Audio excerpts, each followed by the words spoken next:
Il y a une pierre qui permet de tuer les marcheurs blancs. Cette pierre qu'ils appellent dans la série du ver dragon, ce n'est ni plus ni moins qu'une obsidienne.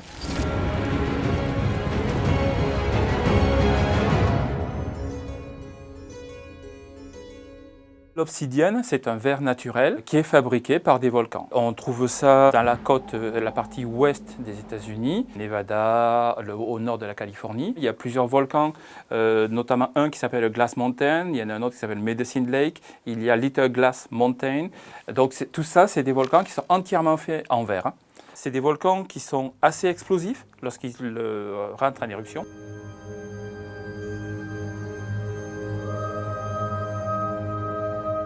Comme c'est des volcans qui ont tous des signatures chimiques différentes, il suffit potentiellement d'analyser la chimie et les isotopes pour directement savoir d'où elle vient. Ce doit être du ver dragon. Du ver dragon? Les maîtres l'appellent de l'obsidienne.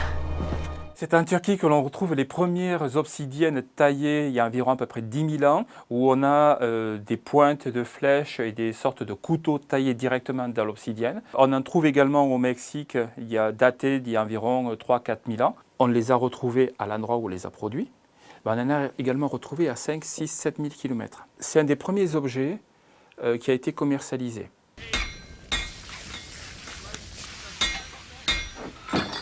Alors ça, par contre, c'est totalement impossible. Vous avez ici un échantillon qui pèse plusieurs kilos. On voit les côtés tranchants avec ce qu'on appelle les cassures conchoïdales donc du verre. Ici, on a un échantillon qui pèse 500 grammes à peu près. On a des grosses bulles centimétriques.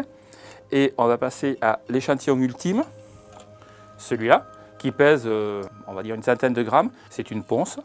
C'est le même matériau, là et là. Si on prend donc une obsidienne ou le ver dragon de la série qu'on vient à le réchauffer, on va obtenir une pierre ponce. L'eau contenue dans l'obsidienne va sortir lors de cette augmentation de température et on va obtenir quelque chose comme ceci, donc qui sera bulleux, qui sera fragile, friable et donc qui sera plus utilisable pour tailler quelque chose ou attaquer quelque chose. À la rigueur, on pourra l'utiliser pour se nettoyer la peau, mais c'est tout en termes de peeling.